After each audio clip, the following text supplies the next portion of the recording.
बंधुओं, नवरात्रि के इस विशेष पर्व में चाहे कुछ भी हो जाए, पर आप भूल से भी इन 3 स्थानों पर मत चले जाना, वरना आपकी जिंदगी में भयंकर तूफान आ जाएगा। हर एक खुशी मातम में बदल जाएगी। दुर्घटना, बीमारी, गृह क्लेश, व्यापार में घाटा और अकाल मृत्यु तक हो सकती है। याद रखना कि नवरात्रि के ये 9 दिन प्रचंड महाशक्ति आदि देवी को समर्पित होते हैं। ऐसे में यदि आप कोई नादानी करेंगे, भूल करेंगे, तो देवी का प्रकोप तो आपके ऊपर बरसेगा ही। तो जयकारा बोलो माता रानी का। जगत माई महामाई माँ भद्रकाली की जय बोलो। माता रानी के सांचे दरबार की जय बोलो। धनु राशि वालों, आप सभी का स्वागत करते हैं धनु राशि भिंड यूट्यूब चैनल में। बंधुओं, अब ध्यान से सुनिए। यह जो नवरात्रि का पर्व है, इस पर्व में दिव्य ऊर्जाएं, या यूं कहें कि माता रानी की प्रचंड ऊर्जा इस धरती पर वास करती है। तो ऐसे में यह विशिष्ट समय होता है जब अपने दुखों को आप काट सकते हैं। माता रानी की सेवा करके, उनसे कृपा और आशीर्वाद प्राप्त करके अपने जीवन के दुखों को काटते हुए मन चाही सफलता के दरवाजे खोल सकते हैं। जी हाँ बंधुओं, और यह बहुत ही सरल होता है, आसान होता है। केवल करना यह है कि शास्त्रों में बताए गए नियमों के आधार पर जीवन में थोड़े बहुत बदलाव करने होते हैं और पूरे विधि विधान के साथ माता रानी की सेवा करनी होती है।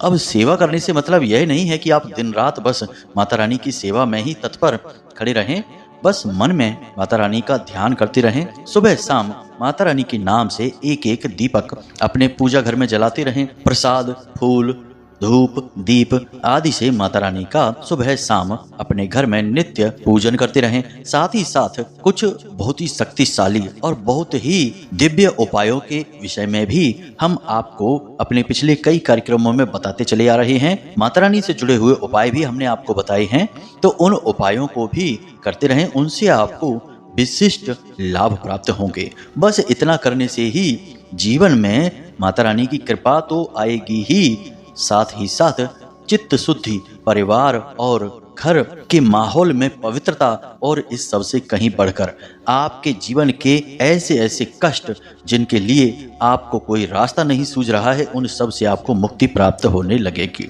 लेकिन बंधुओं, इन सब के बावजूद भी कुछ चीजें ऐसी होती हैं जो हमारे शास्त्रों में पूर्ण रूप से निषिद्ध होती हैं, और यदि आपने इन सीमाओं को लांघा, यानी ये गलतियां कर दी, तो आप माता रानी की सेवा करने के बावजूद भी माता रानी के क्रोध के पात्र बन जाएंगे।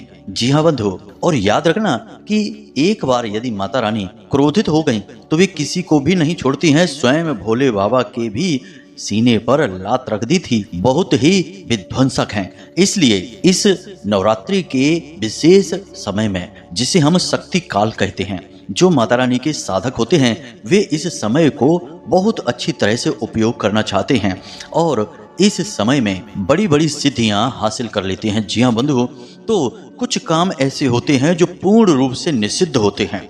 अब काम तो बहुत सारे हैं, अगर सबको बताने चलेंगे तो वीडियो कार्यक्रम घंटों लंबा हो जाएगा। तो आज हम आपको बता रहे हैं इन 3 स्थानों के विषय में जहां आपको भूल कर भी इस नवरात्रि काल में या शक्ति काल में नहीं जाना है। अब जब आप इस विषय के बारे में जानेंगे तो हो सकता है कि आप ये भूल पहले ही कर चुके हों। जी हाँ बंधु, ऐसी जगहों पर आप पहले ही जाकर आ चुके हों। तो अब ऐसी स्थिति में आपको क्या करना चाहिए कि माता रानी के प्रचंड क्रोध से आप बच जाएं और माता रानी आपसे प्रसन्न भी हो जाएं। यह बहुत ही अनिवार्य है बंधुओं। तो कहने का मतलब यह है कि आज का यह जो कार्यक्रम है, यह आपके लिए बेहद आवश्यक है और आपको भीषण गलतियां करने से बचा सकता है। ऐसी गलतियां जिन्हें होना नहीं चाहिए। हमने बड़ी ही मेहनत से, शास्त्रों की गहराई से और पूर्ण ज्योतिषीय आकलन के बाद आपके लिए यह विशेष कार्यक्रम तैयार किया है। अब हम चाहते बस इतना है कि आप इस कार्यक्रम को अंत तक अवश्य देखें। यदि आप इस कार्यक्रम को अंत तक देखेंगे तो आप निश्चित तौर पर कुछ बेहद ही अद्भुत और चमत्कारी ज्ञान प्राप्त कर लेंगे।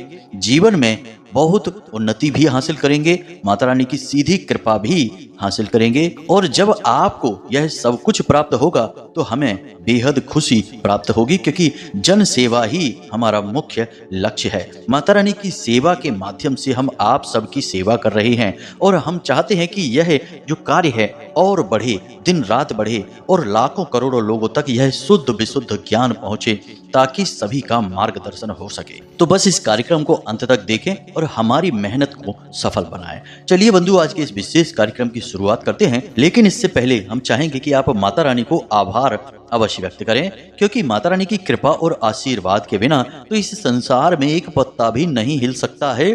स्वयं शिव भी जिसके बिना सबके समान है, ऐसी परम कल्याणी, परम दयालु, परम ममतामयी माँ भद्रकाली को याद करते हुए कमेंट बॉक्स में लिख डालिए, जय माँ भद्रकाली, समस्त कष्टों का नाश करो। जी हाँ बंधु, एक बार नहीं 3 बार लिखना। माता रानी इतनी दयालु हैं कि आपके जीवन के सारे दोष, सारे कष्ट, सारी तकलीफें निश्चित ही समाप्त करेंगी, हमें पूर्ण विश्वास है।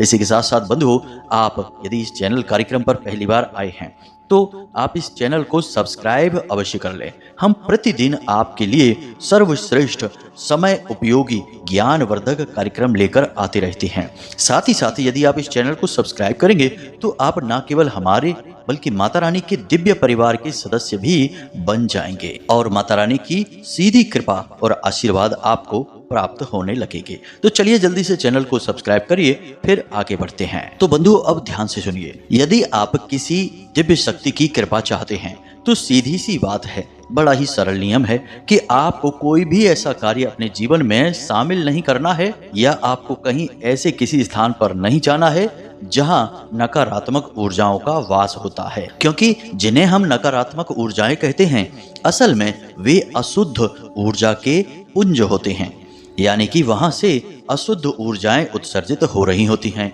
और कोई भी दिव्य शक्ति, पवित्र ऊर्जा अशुद्ध ऊर्जा के संपर्क में नहीं आना चाहती है। आपने देखा ही होगा कि आपके घर का जो पूजा घर है वह कितना साफ सुथरा आप रखते हैं, चमका कर रखते हैं, जरा भी गंदगी वहां होने नहीं देते हैं, तुरंत झाड़ू पोंछा लगाते हैं। जरा भी कचरा यदि फैल जाता है तो उसे उठाकर तुरंत पूजा घर से बाहर कर देते हैं। मंदिरों में भी यही हाल होता है, कितनी अच्छी साफ सफाई रखी जाती है। यह इसीलिए है क्योंकि साफ, स्वच्छ, शुद्ध और पवित्र वातावरण में ही देवता रमण करते हैं। तो मोटे तौर पर यदि देखा जाए तो सीधी सी बात है कि कोई भी नकारात्मक चीज अपने जीवन में शामिल नहीं करना है, किसी भी नकारात्मक व्यक्ति से आपको नहीं मिलना है और किसी भी नकारात्मक स्थान पर आपको नहीं जाना है। यह बिल्कुल स्पष्ट है।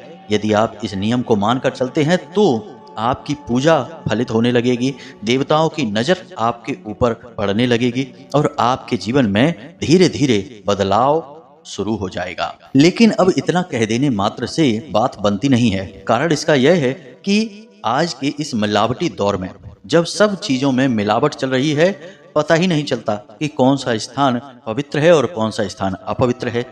कुछ स्थान ऐसे हैं जो पवित्र जैसे महसूस होते हैं, परंतु होते परम अपवित्र हैं। कुछ लोग भी ऐसे होते हैं जो देखने में तो बड़े ही प्रेमी, बड़े ही सज्जन और सभ्य जान पड़ते हैं, लेकिन अंदर से उतने ही कुटिल, उतने ही धूर्त और चालाक होते हैं। और इंसानों की और स्थानों की बात क्या की जाए, अब तो चीजों में भी घोर मिलावट चल रही है। तो अब ऐसे में एक सरल इंसान यह समझ ही नहीं पाता है कि वह क्या चुने और क्या छोड़े, क्योंकि यदि छोड़ने का नंबर आ जाए तो फिर तो सब कुछ ही छोड़ना पड़ जाएगा, क्योंकि सब में ही मिलावट करके इंसान ने सब कुछ दूषित कर रखा है। तो अब ऐसी परिस्थिति में आपको मार्गदर्शन की आवश्यकता है और यही विशिष्ट मार्गदर्शन हम आपको देना चाहते हैं। यदि यह सतयुग या फिर त्रेता युग होता, द्वापर युग होता, तो केवल जो हमने अभी पहले आपसे बात की है कि सकारात्मक वातावरण में जाइए, नकारात्मक से दूर रहिए, इतने से ही बात बन जाती, क्योंकि तब शुद्धता थी।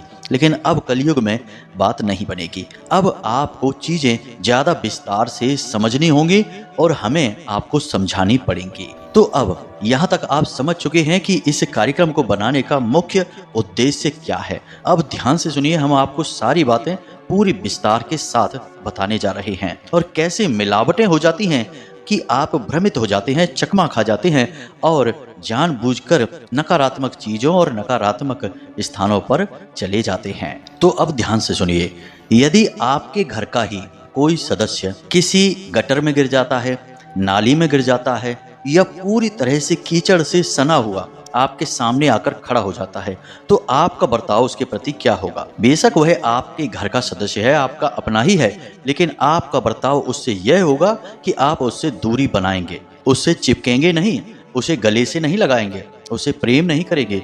आप पहले उससे कहेंगे कि जाओ अपना यह कीचड़ साफ करके आओ, चमका कर आओ अपने इस शरीर को और अपने कपड़ों को बदल कर, इन कपड़ों को धोकर चमका कर तब आओ, तब हम तुमसे बात करेंगे। यानी आप उस समय उससे बात भी नहीं करेंगे। लेकिन यह तो स्पष्ट तौर पर हो गया कि आपका बर्ताव उसके साथ क्या रहने वाला है। परंतु जब शक्ति काल चल रहा है, ऐसे में भी आपके घर में कुछ लोग ऐसे होंगे जो कि सुधर नहीं रहे हैं, यानी कि वे व्यसनों में डूबे हुए हैं, जुआ खेलते होंगे। किसी के यहाँ कुछ लोग होंगे जो शराब पीते होंगे, किसी के यहाँ कुछ लोग होते होंगे जो धूम्रपान करते होंगे, कुछ लोग ऐसे होते होंगे जो ब्याज का, कमीशन का व्यापार करते होंगे, दूसरों का शोषण करते होंगे, दूसरों को ठगते होंगे। उनकी दिनचर्या में ऐसी बातें शामिल होंगी जो दूसरों को पीड़ाएं पहुंचाती हैं, दूसरों को दुखी करने वाले लोग होंगे। अब ये वही लोग हैं जो कीचड़ से सने हुए हैं। तो अब आपका यहाँ पर उनसे व्यवहार बदल जाता है। कहने का मतलब यह है कि आप चकमा खा जाते हैं, धोखा खा जाते हैं। आप उन्हें अपना समझते हैं, उनसे प्रेम के बंधन से जुड़े हुए हैं और उनके शरीर पर लगा हुआ, या यूं कहें कि उनकी आत्मा पर लगा हुआ यह जो कीचड़ है, यह आपको दिखाई नहीं देता है। आपको लगता है कि ठीक है, सब खाते पीते हैं तो ये भी खा पी रहा है, कोई दिक्कत नहीं है, कोई बुराई नहीं है। परंतु वही बात हो गई ना कि उसके शरीर पर जो कीचड़ लगा था, तब भी आप तो यह बात कह सकते थे ना कि सभी तो कीचड़ में खराब हो जाते हैं। ये भी हो गया, कोई बात नहीं, चलो इसके साथ बैठ लेते हैं, इसके साथ थोड़ा समय गुजार लेते हैं। आप जानते हैं कि यदि कीचड़ से सने हुए इंसान के साथ आप बैठेंगे तो आप भी मैले हो जाएंगे, कीचड़ आपको भी लग जाएगा, चाहे आप कितनी ही बचने की कोशिश करना। यदि आप उसे गले लगाएंगे, उसके साथ बैठेंगे, उसके साथ बैठकर समय बिताएंगे, तो इसका मतलब कि आप खुद भी कहीं ना कहीं कीचड़ अपने साथ लेकर आ जाएंगे। चाहे वह आपका खुद का घर का व्यक्ति क्यों ना हो, प्रेमी, भाई, आपके पिता, कोई भी हो सकता है। इस कलयुग का प्रभाव सभी के मन मस्तिष्क पर एक समान है। तो अब आपको क्या करना है कि यदि आप ऐसे कार्य करते हैं, यानी कि जो हमने अभी आपको बताए हैं, तो इस शक्ति काल में इन कार्यों को त्याग दें। दूसरा कि यदि आपके घर का कोई सदस्य ऐसे कार्य करता है तो उसके सामने 2 शर्तें रखें कि पहली काम तो यह करो कि इन कार्यों को छोड़ दो, तब हम आपसे बात करेंगे। या फिर इस पूरे शक्ति काल में, यानी कि 9 दिनों में आप उस व्यक्ति से कोई संपर्क ना रखें। रिश्ता रखें लेकिन संपर्क ना रखें, थोड़ी दूरी बनाकर रखें, उससे बात ना करें, उसकी बातों से ना सहमत हो ना असहमत हो, उससे दूरी बनाकर रखें। यह आपकी सेहत के लिए अच्छा रहेगा, क्योंकि शक्ति किसी को माफ नहीं करेगी। याद रखना, बिजली का जो झटका है वह आपको लग कर ही रहेगा। यदि आपने खुले हाथों से तार को छू लिया, यह किसी को माफ नहीं करेगा। तो अब ऐसे ही गलती आपने कर दी तो चाहे किसी भी प्रकार से कैसे भी की हो, जाने या अनजाने में ही की हो, आपको इसकी कीमत चुकानी ही पड़ेगी। तो यह तो सबसे जरूरी कार्य है जो आपको सबसे पहले करना है, क्योंकि हमने देखा है कि बहुत सारे लोग हमें मैसेज करते हैं और पूछते हैं कि गुरुजी, हमारे यहाँ कुछ लोग ऐसे हैं, हमारा भाई है, हमारे पिता हैं या हमारे रिश्तेदार हैं, वो मानते ही नहीं हैं, वे रोज शराब पीते हैं, रोज उल्टे सीधे काम करते हैं, तो अब हम ऐसे में क्या करें? तो उनके लिए यही मार्ग है कि उनसे इस शक्ति काल में 9 दिनों तक दूरी बनाकर रखें। वैसे तो उन्हें समझाएं, प्रयास करें कि वे सुधर जाएं, और नहीं सुधरते हैं तो उनसे दूरी बना लेने में ही आपका फायदा है, मतलब कि आपकी आत्मा का फायदा है। यहाँ पर हम भौतिक सांसारिक लाभ की बात नहीं कर रहे हैं, आत्मिक और आध्यात्मिक लाभ की बात कर रहे हैं। और आध्यात्मिक लाभ के लिए स्वार्थी बनने में कोई बुराई नहीं है बंधु, क्योंकि यह इस जन्म की बात नहीं है, यह जन्म जन्मांतर की बात है। किसी और के चक्कर में आपकी आत्मा पर कर्म के ऐसे बंधन बंध सकते हैं जिन्हें काटने के लिए आपको 2-4 जन्म और भी लेने पड़ सकते हैं। और यह जो हम आपको कह रहे हैं, यह हमारे शास्त्रों के प्रमाण हैं। श्रीमद् भागवतम में राजा भरत को पूरी जीवन का तप गवा कर एक हिरण के स्वरूप में दोबारा जन्म लेना पड़ा, केवल गलती उनकी इतनी सी थी कि वे अपनी तपस्या को भूलकर हिरण के एक छोटे से बच्चे से मोह लगा बैठे थे और उसी को याद करते हुए उनके प्राण निकल गए थे, क्योंकि वह उन्हें छोड़कर चली गई थी। अब इसी की वजह से उन्हें अगला जन्म हिरण के रूप में ही लेना पड़ा, और हिरण के रूप में तो तब कर नहीं सकते, तो फिर से मरना पड़ा और उसके बाद फिर से पुरुष का यानी इंसान का शरीर मिला, और उस शरीर में भी वे मूर्ख इंसान के तौर पर पैदा हुए। यानी कितनी बड़ी कीमत चुकानी पड़ी। तो अब यह कर्म का जो बंधन होता है, इससे हमेशा डरना चाहिए और किसी के भी चक्कर में पड़कर अपनी कर्म को, अपनी आत्मा को दूषित नहीं करना चाहिए। जी हाँ बंधु, यह शास्त्रीय व्याख्यान है जो हम आपको बता रहे हैं। अब हम आपको बताने जा रहे हैं उन 3 स्थानों के बारे में जहां आपको इस शक्ति काल में यानी कि नवरात्रि के समय में भूल कर भी, गलती से भी नहीं जाना है, विचार भी नहीं करने हैं, अन्यथा आपका विनाश निश्चित है, कोई दुनिया की ताकत रोक नहीं सकती है। तो सबसे पहला स्थान जहां किसी भी प्रकार की हिंसा की जा रही है। जी हाँ बंधु, हिंसा से आप थोड़ा गहराई से समझिए कि हमारा क्या मकसद है। पहला कि जहां पर इंसानों के साथ हिंसा हो रही है, यानी कोई किसी का अपमान कर रहा है, वह भी हिंसा है। कोई किसी के लिए कटु शब्द बोल रहा है जो किसी को पीड़ा पहुंचा सकते हैं, यह भी हिंसा है। कोई किसी को मार पीट कर रहा है तो वो तो हिंसा है ही। लेकिन विशेष तौर पर यदि किसी स्त्री, किसी महिला, किसी कन्या के साथ किसी प्रकार की हिंसा हो रही है, कोई गलत बर्ताव हो रहा है जो उसके मन को पीड़ा पहुंचा रहा है, तन को पीड़ा पहुंचा रहा है, तो यह स्पष्ट हिंसा है। और स्त्री के साथ यानी कि जो स्त्री तत्व है उसके साथ किसी प्रकार की हिंसा यदि की जाती है तो यह अक्षम्य है। अब आपको ऐसे किसी स्थान पर नहीं जाना है, क्योंकि आपको वहां जाने से सबसे पहली चीज कि हमारा हिंदू धर्म रोक रहा है, यानी कि यह निषिद्ध कार्य है कि हिंसा वाले स्थान पर आप जाएं, क्योंकि आपको वहां जाते ही नकारात्मक ऊर्जा का वातावरण घेर लेगा और इससे बच पाना आपके लिए संभव नहीं है। दूसरा कि जहां पर मांस आदि का विक्रय किया जाता है या सेवन किया जाता है, दोनों ही स्थान पर। कभी कभी ऐसा होता है कि आप यह सोच लेते हैं कि चलो यहाँ से शॉर्टकट ले लेते हैं और ऑफिस के लिए चले जाते हैं या दुकान के लिए चले जाते हैं, और रास्ते में कोई ऐसा स्थान मिल जाता है जहाँ पर मांस वगैरह बिकता है, यानी मांस का विक्रय किया जाता है। तो ऐसे स्थान से भी आपको नहीं गुजरना है, वहां पर भयंकर नकारात्मक और काली ऊर्जाओं का वास होता है। सोचिए कि आप कितनी पीड़ाएं हैं वहां पर, कितने कष्ट हैं वहां पर जीवों को, और आप वहां से यदि निकलेंगे तो उनकी पीड़ाएं और उनके कष्ट आपका भी पीछा करेंगे। अब यहाँ पर आप किसी की पीड़ा कम कर सकते हैं या नहीं कर सकते हैं, हम उसकी बात नहीं कर रहे हैं, क्योंकि आपके मन में हो सकता है कि यह विचार आ जाए, क्योंकि कुछ कुतर्की तो हमेशा मिल ही जाते हैं। तो यह भी सोच सकते हैं कि यदि कोई किसी के साथ हिंसा कर रहा है तो हम क्यों ना जाएं उसको हिंसा से रोकने के लिए। तो आप जाइए वहाँ रोकने के लिए या ना जाइए, वह एक अलग विषय है। हम केवल आपसे यह कह रहे हैं कि शास्त्र हमें ऐसे स्थानों पर जाने से रोकते हैं। यदि आप शक्ति की साधना कर रहे हैं, पूजा पाठ कर रहे हैं और पवित्रता अपने जीवन में लाना चाहते हैं, क्योंकि आप बेशक कीचड़ को साफ करने के लिए किसी स्थान पर जाइए, कीचड़ साफ करते करते आपके शरीर पर भी कीचड़ लगेगा ही, आपको भी स्नान करना ही पड़ेगा। तो बेहतर यह है कि आप दूरी बनाकर रखिए। प्रकृति का विधान जो है वह अपना कार्य कर रहा है, उसके बीच में आप हीरो बनने की कोशिश ना करें, आप अपना जीवन जिएं। भगवान ने जिसके नसीब में जो लिखा है वह उसे सहना पड़ेगा, और जब मुक्ति भगवान लिखेंगे तो वह मुक्त भी हो जाएगा, हम और आप कुछ नहीं कर सकते। तो सबसे बड़ा बिंदु यहाँ पर निकलकर यह आया कि जहाँ हिंसा की जा रही है, किसी भी प्रकार की तन मन धन की हिंसा, वहां पर आपको नहीं जाना है। अब धन की हिंसा भी होती है, जी हाँ बंधु, क्योंकि धन को श्री से जोड़ा जाता है, यानी कि लक्ष्मी जी से जोड़ा जाता है। और यदि कोई इंसान पागलों की तरह पैसा खर्चा करता है, यानी कि उल्टे सीधे कार्यों से पैसा कमाने की कोशिश करता है और फिर उसे उल्टे सीधे कार्यों में ही खर्च करता है, किसी से ठग कर, किसी को लूट कर, किसी को सता कर पैसा लेकर आता है और फिर जुआ, शराब, वेश्यावृत्ति जैसे नीच कृत्यों में खर्च करता है, तो ऐसे स्थान पर भी आपको नहीं जाना है। यह असल में धन की हिंसा हो रही है। तो यह तो था पहला स्थान।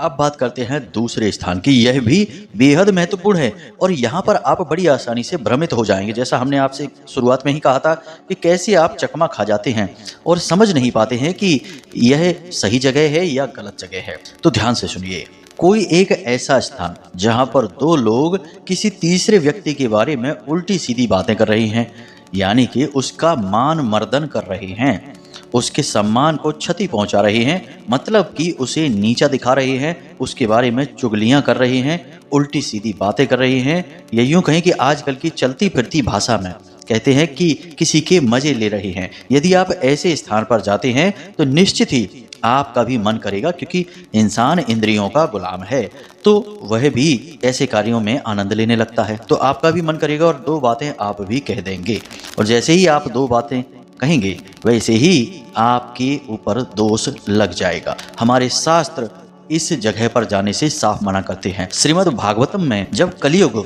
राजा परीक्षित से स्थान मांगता है रहने के लिए, तो जो शुरुआत में 4 स्थान राजा परीक्षित ने कलियुग को दिए थे, उनमें से एक स्थान यह भी था कि जहां 4 लंपट बैठकर उल्टी सीधी बातें कर रहे हैं, किसी की चुगली कर रहे हैं, गलत बातें अनाप शनाप अनर्गल प्रलाप कर रहे हैं, ऐसे स्थान पर कलियुग का वास होता है। यानी वह घोर नकारात्मक स्थान होता है, वहां आपको भूल कर भी नहीं जाना है। आपकी छवि, आपकी पूजा पाठ, आपकी साधना, आपका पुण्य सब छीण हो जाता है। अब हम आपको तीसरे और सबसे महत्वपूर्ण और छिपे हुए स्थान के बारे में बताने जा रहे हैं। इसे बिल्कुल ही गंभीरता के साथ समझें। एक बात और यहाँ पर हम कहना चाहते हैं कि जो बातें हम आपको बता रहे हैं वे पूर्ण रूप से शास्त्रवत हैं और शुद्ध शास्त्रीय और वैदिक विचारधारा पर आधारित हैं। कृपया करके इनमें किसी भी प्रकार के कुतर्क के प्रदूषण को मिलाने की कोशिश ना करें। यदि आपको ये बातें नहीं माननी है तो कोई बात नहीं है, जो मन में आए वो करिए, फिर जो मन में आए वही आपको जीवन में भगवान देंगे। तो फिर नहीं कहना कि गुरुजी पता नहीं क्यों जीवन में हमारे बहुत कष्ट हैं, इनसे मुक्ति ही नहीं प्राप्त हो पा रही है। खैर चलिए, तो ध्यान से सुनिए। आपको किसी भी ऐसे इंसान के घर में नहीं जाना है जहां 2 तरीके की परिस्थितियां हो। पहली परिस्थिति कि आपको पता है कि इस इंसान के घर की रसोई में मांस पकता है। जी हाँ बंधुओं, मांस है, अंडे हैं, मछली है, कुछ भी किसी भी प्रकार का भयंकर घोर तामसिक नकारात्मक भोजन पकाया जाता है, आपको उसके घर नहीं जाना है। क्योंकि आप वहां जाएंगे तो उसके घर का पानी भी पिएंगे, उसके घर का कुछ भोजन भी खा सकते हैं, और उन्हीं पात्रों में आप पानी पिएंगे जिनमें कि उसने मांसाहार किया होगा, तब उन पात्रों को, उन बर्तनों को प्रयोग किया होगा। तो ऐसे इंसान के घर आपको इस शक्ति काल में नहीं जाना है। दूसरा कि आपको पता है कि यह जो घर है, यह जो स्थान का निर्माण हुआ है, यह गलत तरीके से कमाए हुए धन के आधार पर किया गया है। अब आपको नहीं पता है तो एक बात अलग है, लेकिन यदि आपको पता है, जैसे कि किसी व्यक्ति के पिताजी हैं जिन्होंने कोई बहुत गलत कार्य किया, बहुत बड़ा घोटाला किया, बहुत बड़ा कोई अन्याय किया, नीच कृत्य किया, या जुआ खेलते थे, या कोई भी और गलत और नीच कार्य करते थे, और उस कार्य को करने से उन्हें इतना लाभ प्राप्त हुआ कि उन्होंने उस घर का निर्माण करा दिया। अब उस घर की ऊर्जाएं कभी भी किसी भी हालत में सकारात्मक हो ही नहीं सकती हैं, क्योंकि वह जिस आधार पर खड़ा हुआ है वही नकारात्मक है। तो अब ऐसा घर एक नकारात्मक ऊर्जा की जलती हुई अग्नि के बीच स्थापित है। यदि आप वहां जाएंगे तो आपके सारे पुण्य अपने आप क्षीण हो जाएंगे। याद रखना कि हमारे हिंदू धर्म में स्थान का बहुत अधिक महत्व माना जाता है। आपने देखा होगा कि पंडित जी कभी आपके घर पे पूजा कराए होंगे आपने, तो पंडित जी एक मंत्र बोलते हैं, स्थान देवताभ्यो नमः, यानी स्थान पर रहने वाले देवताओं को भी नमः। जी हाँ बंधुओं, अब जब स्थान पर देवता रह रहे हैं तभी तो नमः होगा। अगर स्थान पर भूत रह रहे हैं, प्रेत और पिशाच रह रहे हैं, तो वहां तो आपको हानि होगी ही। तो ऐसे स्थान पर भी आपको नहीं जाना है। कहने का मतलब यह है कि आपको विचारशील बनना है, और जो तर्क की कसौटी पर खरा उतरे, अध्यात्म की कसौटी पर खरा उतरे, उसी कार्य को करना है। जीवन भर के लिए नहीं तो कम से कम इस शक्ति काल में 9 दिनों के लिए तो इस नियम को मान ही लेना है, क्योंकि यह जो समय है यह बहुत तीव्र होता है, और इस समय में की गई गलतियों की कीमत जीवन भर चुकानी पड़ती है। माता सती ने भोले बाबा की बात न मानी और चली गई अपने पिताजी के घर, और जब वहां का माहौल देखा तो बिल्कुल वैसा ही था जैसा भोले बाबा ने उनसे बताया था कि वहां तुम्हें क्या क्या देखने को मिलेगा, और वही उन्हें देखने को मिला। तो फिर पछताने के अलावा कुछ भी नहीं रह गया, लेकिन फिर कुछ कर भी नहीं सकती थी, क्योंकि गलती तो कर ही चुकी थी।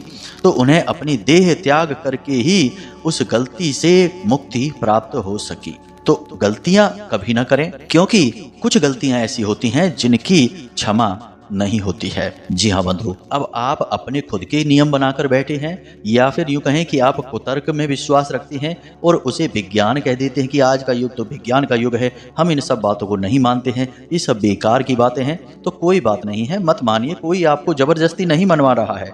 जब जीवन की ठोकरें खा खा कर मन भर जाएगा और कहीं कोई रास्ता नहीं दिखाई देगा, अपने भी साथ छोड़ देंगे, तब घूम फिर कर यहीं आओगे, आध्यात्म में, भगवान की शरण में, धर्म में।